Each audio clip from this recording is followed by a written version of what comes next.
Echoes of Africa TV presents Aunty Ngozi, My Evil Stepmother, African folktale of jealousy, dark magic, and revenge. In the ancient days when the spirits walked freely among mortals and the boundary between the seen and unseen worlds was as thin as morning mist, there existed a prosperous kingdom known as Ugbonta. It was a land where palm trees swayed in harmony with ancestral winds, where the soil was so fertile that yams grew as large as a man's torso, and where secrets, dark, venomous secrets, festered in the hearts of those consumed by envy. In this kingdom, beneath the shadow of the great Iroko tree that had witnessed generations rise and fall, lived Thomas, a farmer whose wealth was legendary throughout the 7 villages. His compound sprawled across acres of blessed land, his barns overflowed with grain, and his livestock numbered in the hundreds. Yet, for all his material abundance, Thomas harbored one gnawing emptiness that wealth could never fill. He had no son to carry his name into the future, no male heir to perform the sacred rites when his spirit would finally journey to the ancestral realm. Driven by this desperate hunger for a male child, Thomas had taken 5 wives, each chosen with the hope that she would be the vessel through which his lineage would continue. 5 women, 5 separate huts arranged in a careful semicircle around his own dwelling, 5 different temperaments and ambitions, all contained within one compound. A recipe for harmony or destruction, depending on which way the winds of favor blew. But among these 5 wives, there was one who held Thomas's heart in a way the others never could. Isioma was her name, a name that meant good fortune, and she was Thomas's first wife, the woman he had married in his youth, when he was still learning the secrets of the soil from his father. She possessed a quiet dignity that commanded respect, a gentle wisdom that could dissolve conflicts with a single well-chosen word, and beauty that had not faded despite the passing of countless seasons. Her smile could brighten Thomas's darkest moods, and her counsel guided his most important decisions.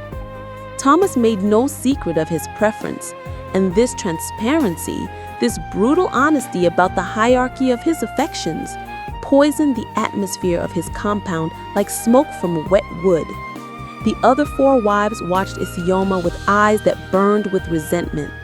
They noticed how Thomas lingered in her hut longer than in theirs, how he brought her the choicest cuts of meat, how her opinions shaped his judgments, while theirs merely echoed into emptiness. Jealousy, they say, is a slow poison. It doesn't kill immediately. Instead, it seeps into the soul drop by venomous drop, transforming good women into creatures capable of unthinkable cruelty. The day that would alter the destiny of Thomas's household began like any other, with the cock's crow announcing dawn's arrival and the compound stirring to life with the familiar sounds of grinding stones, crackling fires, and children's laughter. But fate, wearing the face of opportunity, was already walking the dusty road toward Ugbonta. The stranger who entered Thomas's compound that afternoon was impossible to ignore. Eze was a successful businessman from the neighboring kingdom of Amafor, a man whose reputation preceded him like the scent of expensive palm wine. His wrapper was woven from the finest cloth, his walking stick was carved from ebony and topped with brass, and gold rings adorned his fingers, symbols of wealth earned through sharp business acumen and calculated risks. Thomas received him with the elaborate hospitality that custom demanded, ordering his wives to prepare a feast worthy of such an important guest. As the 2 men sat beneath the spreading branches of Thomas's favorite mango tree, discussing potential business ventures, trade routes, bulk grain purchases, partnership in a new palm oil venture, something happened that would set in motion a chain of events no diviner could have foreseen. She appeared like a vision from the spirit realm itself. Janet, Isioma's daughter, was returning from the stream, a clay pot balanced effortlessly on her head, her movements possessing that unconscious grace that marks true beauty. At 17, she had blossomed into a stunning young woman, skin smooth as polished mahogany, eyes bright with intelligence and mischief. A smile that could make even the village elders forget their dignity. She embodied everything her mother had been in youth, enhanced by the confidence of a girl who had never known want or neglect. The moment Eze's eyes fell upon Janet, his carefully practiced business demeanor shattered like a clay pot dropped on stone. His sentence hung unfinished in the air, his breath caught. Thomas, noticing his guest's sudden distraction, turned to see what had stolen the businessman's attention and found himself suppressing a knowing smile. "That is Janet," Thomas said quietly, watching Eze watch his daughter. "My first wife's child." Eze could only nod, his throat suddenly too dry for words. The business discussion continued, but Eze's mind was elsewhere, his thoughts circling obsessively around the beautiful girl who had walked past like a dream. When he finally took his leave that evening, thanking Thomas for his hospitality and promising to return with a final decision on their business arrangement, both men knew that commerce was no longer the primary reason for any future visits. And watching from the shadows of their separate huts, the other 4 wives observed this encounter with hearts full of bitter recognition. Once again, Isioma and her bloodline were being favored. Once again, they were being relegated to the background of someone else's good fortune. True to unspoken expectation, Eze returned the very next day. This time, he brought gifts. Fine cloth for Thomas, expensive coral beads for Isioma, and for Janet, a delicate bracelet of gold that caught the sunlight and threw dancing reflections across her delighted face. He spoke with Thomas privately, then with Isioma, and finally, with proper chaperones present, with Janet herself. The courtship that followed was swift but proper, adhering to every custom and tradition. Eze proved himself generous beyond measure, his bride price so substantial that it became the talk of 7 villages. Within 3 months, Janet became his wife in a wedding celebration that lasted 4 days and featured drummers and dancers from distant kingdoms. But in the darkness, where envy dwells and malice breeds, something terrible was being set in motion. Ngozi was the youngest of Thomas's wives, and perhaps the most dangerous. While the others expressed their jealousy through cutting remarks and subtle sabotage, Ngozi harbored ambitions that transcended mere competition. She wanted not just equality, but dominance. Not just Thomas's attention, but his complete devotion. Not just her fair share, but everything. And now, watching Janet's wedding celebration, seeing the joy radiating from Isioma's face, witnessing the respect and admiration directed at Thomas's first wife, something inside Ngozi snapped like a dry twig underfoot. Under the cover of night, when the compound slept, and even the dogs had ceased their vigilant patrol, Ngozi slipped away. She followed a narrow path through the forest that honest people avoided after dark, moving deeper into territory where the trees grew so thick that even moonlight could not penetrate their canopy. Finally, she arrived at a small clearing where a fire burned with flames that cast strange, writhing shadows. The Dibia, the medicine man, sat waiting, as if he had expected her arrival. He was ancient, this custodian of dark knowledge, his face a map of wrinkles that seemed to shift and rearrange themselves in the firelight. His eyes were clouded with cataracts, yet somehow Ngozi felt he could see more clearly than anyone with perfect vision, that he could peer directly into the twisted corridors of her soul and read the ugly truths written there. "I know why you have come," he said, before she could speak, his voice like dried leaves rustling. "You want to destroy the happiness of another. You want to see tears where now there is laughter, ashes where now there is celebration." Ngozi hesitated only a moment before nodding. Janet's marriage must fail. Isioma must know the taste of sorrow. The Dibia smiled, revealing teeth filed to sharp points. "Such services do not come cheap." and they carry prices beyond cowries and coins. Prices paid in ways you may not anticipate. "I will pay anything," Ngozi declared, her voice hard with determination. "Be careful what you promise in the darkness, for the darkness keeps accounts that must eventually be settled." The Dibia gave her a small leather pouch containing a powder as black as charcoal. "This must be mixed with palm oil and placed where it will touch them both, husband and wife. It will not destroy the marriage immediately, for sudden catastrophes invite investigation. Instead, it will work like a rot in a tree, unseen until the whole structure collapses. Every male child she bears will die. Every son will be taken before he can truly become a man.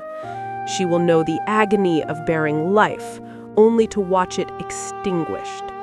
Her husband will know the torture of having his lineage cursed. And Isioma will watch her daughter's joy turn to endless mourning." Ngozi took the pouch with trembling hands, equal parts terrified and exhilarated by the power she now held. For 2 years, Janet's marriage was blessed with the kind of happiness that makes others believe in destiny. Eze proved to be a devoted husband, and Janet transformed his house into a true home. They were the couple others pointed to as an example of what marriage should be. But then, Janet became pregnant. The joy was profound, the anticipation electric.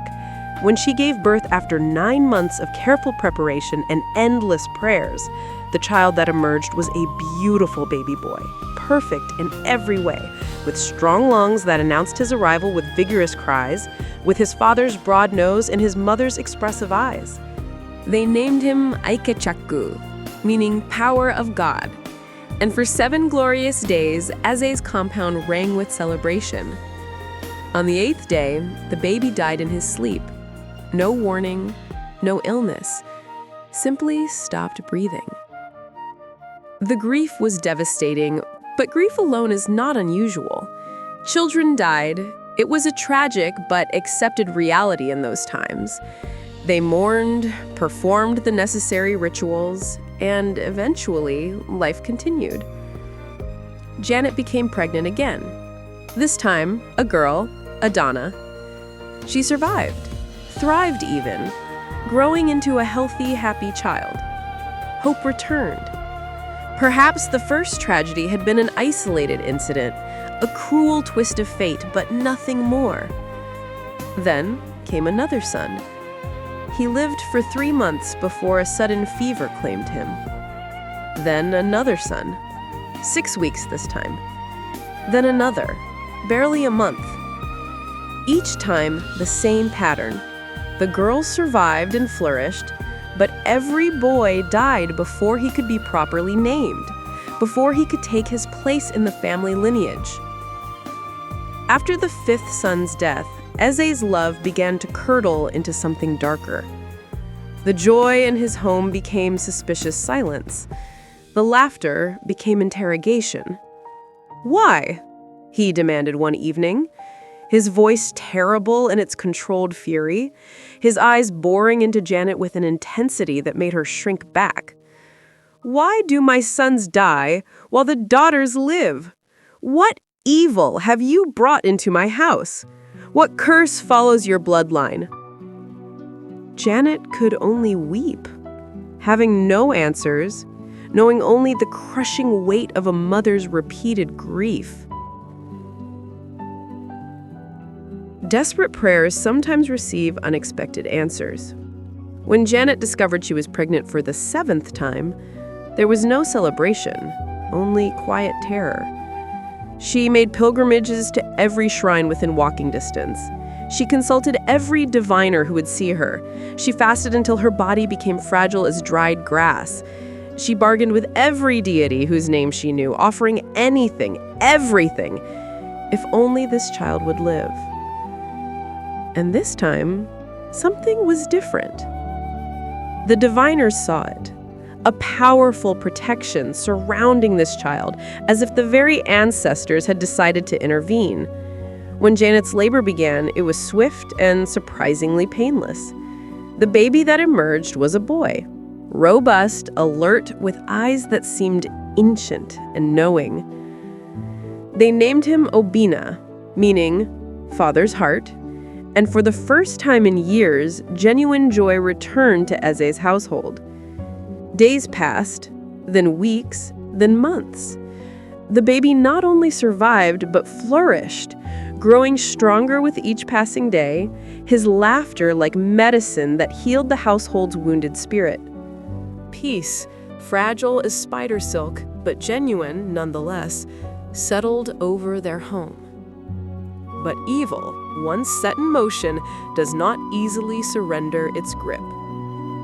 Obina was 3 years old when it happened, old enough to walk and talk, to call for his mother and father, to have become the center around which their entire world revolved. The family was gathered for dinner, a simple meal of pounded yam and egusi soup, when something fell from the ceiling.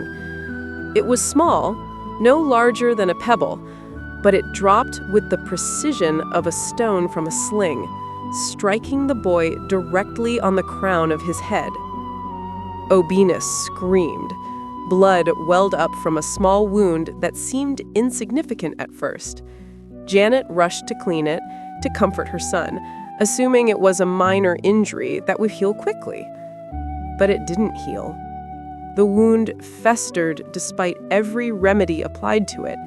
It grew angry and infected, swelling into an ugly protrusion that no amount of herbs or prayers could reduce. Worse still, something in that injury affected the child's mind. He became prone to violent seizures, to episodes where his eyes would roll back and he would speak in voices that were not his own, to fits of rage that seemed impossible for such a young child. Eze finally understood, truly understood, the depth of the evil that had infected his household.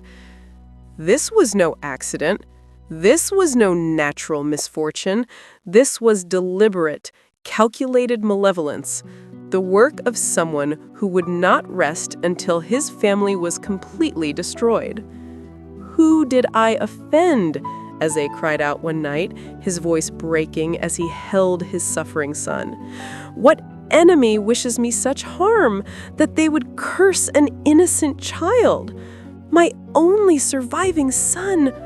What did he do to deserve this torture?" Janet had no answers, could offer no comfort, could only share his anguish and add her own tears to his. Far away in Ugbonta, in Thomas's compound, Ngozi heard the news of Obina's strange affliction and smiled in the darkness of her hut. The curse was still working. The darkness was still feeding. But what Ngozi did not know, what the Dibia had not told her, was that every curse has a price, and that price always comes due. The truth, they say, cannot remain buried forever. Like a corpse in shallow ground, it will eventually rise to disturb the living. It was Thomas himself who uncovered the horror. Old age had been creeping up on him, and with it came a certain clarity of vision that youth often lacks. He noticed things he had ignored before: the subtle hostility between his wives, the pattern of misfortunes that seemed to follow Isioma's bloodline too consistently to be mere coincidence, the way Ngozi smiled when news of tragedy arrived from Eze's household. Thomas was no fool. He had accumulated his wealth not just through hard work, but through the ability to read patterns, to sense when something was amiss in the natural order of things. And so he began his own quiet investigation, asking questions, watching behaviors, consulting with elders who understood the ways of evil. It was a traveling medicine man, one whose reputation for truth-telling was impeachable, who finally confirmed Thomas's darkest suspicions. Using divination methods that revealed the invisible threads connecting cause and effect, the medicine man traced the curse back to its source, a powder obtained from the dibia of the dark forest, deployed by a co-wife consumed by jealousy, sustained by ongoing malice and regular reinforcement of the original spell. When Thomas learned the truth, when he understood that Ngozi, a woman he had taken into his home and provided for, had poisoned his daughter's entire married life, his rage was terrible to behold. But before Thomas could act, the ancestors themselves intervened, for there are laws older than human judgment, and violations this severe do not go unanswered by the spirit realm. Ngozi woke one morning to find her own body covered in the same festering sores that afflicted young Obinna. Her mind began to fracture, tortured by visions of the children whose deaths she had caused. She would wake screaming in the night, claiming that dead babies were climbing through her window, that tiny hands were pulling at her clothes, that infant cries echoed in her ears with no source. The compound watched in horror as Ngozi deteriorated rapidly, her body wasting away, her mind fragmenting completely, her wealth and beauty stripped away as if they had never existed. The Dibia's warning had been true. The price of dark magic always exceeds the cost, and payment is always extracted. Before she died, raving and broken, Ngozi confessed everything. In her final moments of lucidity, with Thomas and the elders gathered around her mat, she revealed the full extent of her evil. The visits to the Dibia, the curse placed on Janet's sons, the ongoing reinforcement of the spell that had claimed innocent lives. "I wanted Isioma to suffer," she whispered, her voice barely audible. "I wanted her to know pain as I knew pain every time Thomas chose her over me. But the suffering I caused, it has returned to me tenfold. The darkness I sent out has come home, and it is consuming me from the inside." She died that same night, her death as unpeaceful as the lives she had destroyed. With Ngozi's death and confession, the curse began to unravel. The Dibia was found dead in his forest clearing, his body torn apart by forces that left no human tracks. Some said the ancestors themselves had exacted justice. Others claimed the spirits of the murdered babies had taken their revenge. Thomas, racked with guilt for having brought such evil into his household, made the journey to Ase's compound. There, in front of witnesses, he fell to his knees before his daughter and son-in-law, begging their forgiveness for the horror his household had inflicted upon theirs. "I am an old man," Thomas wept, "and I will carry this shame to my grave, but I will spend whatever days remain to me trying to break the chains that Ngozi forged." Using all his wealth, Thomas consulted with the most powerful medicine men and women across 7 kingdoms. He made sacrifices at every shrine, performed rituals at every sacred grove, and offered prayers at every ancestral altar. Slowly, painstakingly, the spiritual contamination that had infected his bloodline began to lift. Young Obinna's wound finally healed, leaving only a small scar on his head. The seizures became less frequent, then stopped altogether. His mind, which had been fractured by dark forces, began to mend. He would never be entirely like other children. The mark of what he had endured would always remain. But he lived. He grew. He learned to speak properly again, to play, to laugh. And 3 years later, Janet gave birth to another son, her 8th, who survived infancy, then childhood, growing strong and healthy with no curse shadowing his days. The story of Thomas's household became a cautionary tale told throughout the land. It spoke of the dangers of jealousy, the poison of favoritism, the high cost of dark magic, and the long reach of ancestral justice. It reminded people that evil may prosper for a season, but righteousness, though slow to manifest, ultimately prevails. Thomas lived long enough to see his grandchildren grow, but he never took another wife after Ngozi's death. The remaining 3 wives remained in his household, but the dynamic had changed irrevocably. The events had taught them all a terrible lesson about the consequences of allowing envy to fester unchecked. Aze and Janet's marriage, tested by fire and darkness, emerged stronger. They had walked through the valley of the shadow of death and emerged on the other side, their love tempered like iron and flame, unbreakable and enduring. And for Isioma, the favored wife whose fortune had sparked such hatred, she spent her remaining years performing acts of charity, building shrines for those who had died unjustly, and teaching young women about the spiritual dangers of jealousy and hatred. And in the quiet moments, when the compound settled into evening stillness and the cooking fires sent smoke signals to the heavens, the old ones would gather the children and tell them this story, not to frighten them, but to teach them a truth as old as humanity itself. That darkness cannot drive out darkness, only light can do that. That hatred cannot drive out hatred, only love can do that. That the seeds we plant in the spiritual realm, whether of malice or mercy, will eventually bear fruit in the physical world. And that the ancestors are always watching, always weighing, always ensuring that justice, though it may tarry, will ultimately prevail. This tale, passed down through generations in the villages surrounding Ugbonta kingdom, serves as a reminder that our actions ripple outward in ways we cannot always foresee, that jealousy, left unchecked, can destroy not just the target, but the one who harbors it, and that children should never pay the price for the sins of their elders.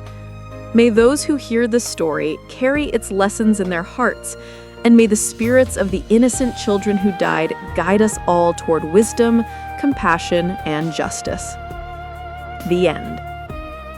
Please like, share, and subscribe to our YouTube channel for more fascinating stories, and also turn on the notification bell to get notified when new stories are posted. Thanks for watching.